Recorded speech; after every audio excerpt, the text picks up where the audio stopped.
ये जो क्वेश्चन है हम लोग जो है क्लासिफिकेशन रीजनिंग के अंतर्गत एक क्वेश्चन को पढ़ रहे हैं और इस क्वेश्चन में आपको 4 ऑप्शन होते हैं। 4 ऑप्शन में से आपको ये बताना होता है कि कौन सा ऑप्शन जो है सबसे भिन्न है।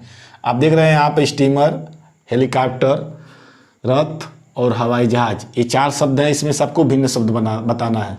तो आपको मालूम है स्टीमर को चलाने के लिए ईंधन की आवश्यकता होती है, हेलीकॉप्टर को चलाने के लिए भी ईंधन की आवश्यकता होती है, हवाई जहाज को चलाने के लिए भी ईंधन या फ्यूल की आवश्यकता होती है।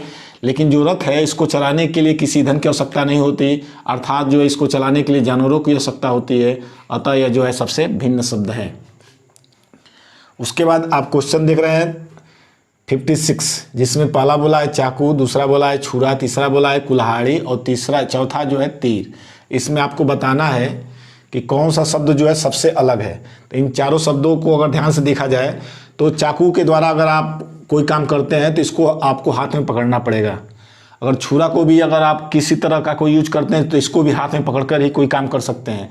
कुल्हाड़ी से भी कोई काम करना है तो आपके हाथ में बराबर पकड़ के रखना पड़ेगा, तब ये काम करेगा। लेकिन तीर है, तीर एक ऐसा यंत्र है जिसको चलाने के लिए आप पहले तो उंगली का सपोर्ट करते हैं और जैसे ही जो है इससे काम लेना होता है तो आप उंगली से खींच करके इसको छोड़ते हैं, तब तीर काम करता है। अर्थात कहने का मतलब ये है कि अन्य सभी का प्रयोग करते समय हाथ में पकड़े रहना आवश्यक है, जबकि तीर को अंगुलियों से पकड़कर छोड़ दिया जाता है। इसलिए जो तीर है सबसे अलग है।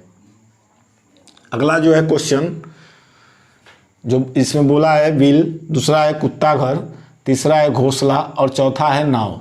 इसमें आपको बताना है कि कौन जो है सबसे अलग है। तो इसको बताने के लिए आप देख रहे हैं कि बिल जो है किसी प्राणी के रहने का स्थान है, कुत्ता घर में कुत्ते रहते हैं अर्थात कुत्ते के रहने का स्थान है, घोंसला में जो है पक्षी रहते हैं, ये भी किसी के रहने का स्थान है। लेकिन नाव जो है सबसे अलग है, किसी के रहने का स्थान नहीं है। एक ऐसा उपकरण है जिसके द्वारा जो है आप जो है एक स्थान से दूसरे स्थान पर जल में जा सकते हैं। अतः ये जो नाव है वो सबसे अलग है।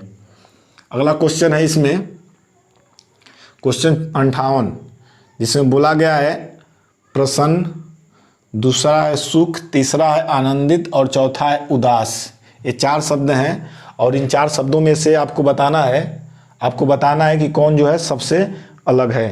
तो इसको अगर आप ध्यान से देखते हैं तो प्रसन्न भी जो है खुशी से संबंधित है, सुख भी जो है खुशी से संबंधित है, आनंदित भी जो है खुशी से संबंधित है। लेकिन जो उदास है यह खुशी से संबंधित नहीं है, बल्कि यह दुख से संबंधित है। अतः यह जो है सबसे अलग है। उसके बाद आप 4 क्वेश्चन जो है 59 देख रहे हैं, जिसमें बोला गया है कि बढ़ई, लोहार, उसके बाद सुनार और चौथा है राजमिस्त्री।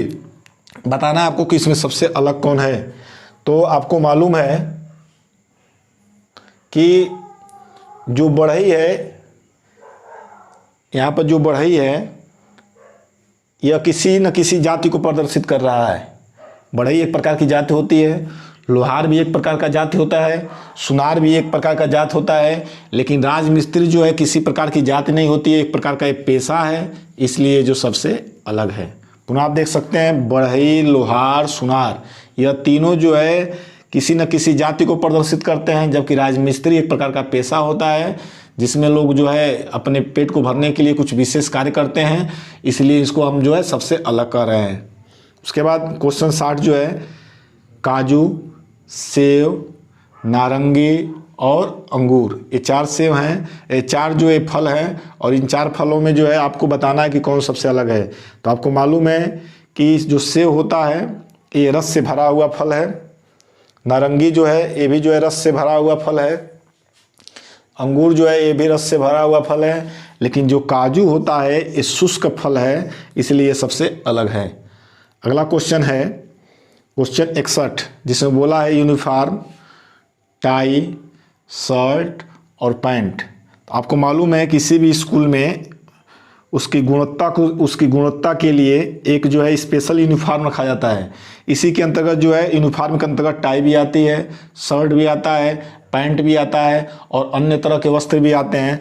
लेकिन इसमें आप देख रहे हैं कि टाई, शर्ट, पैंट ये तीनों यूनिफॉर्म के अंतर्गत आते हैं, अर्थात यूनिफॉर्म इसमें मेन है और ये इसके जो है मुख्य छोटे छोटे पार्ट हैं।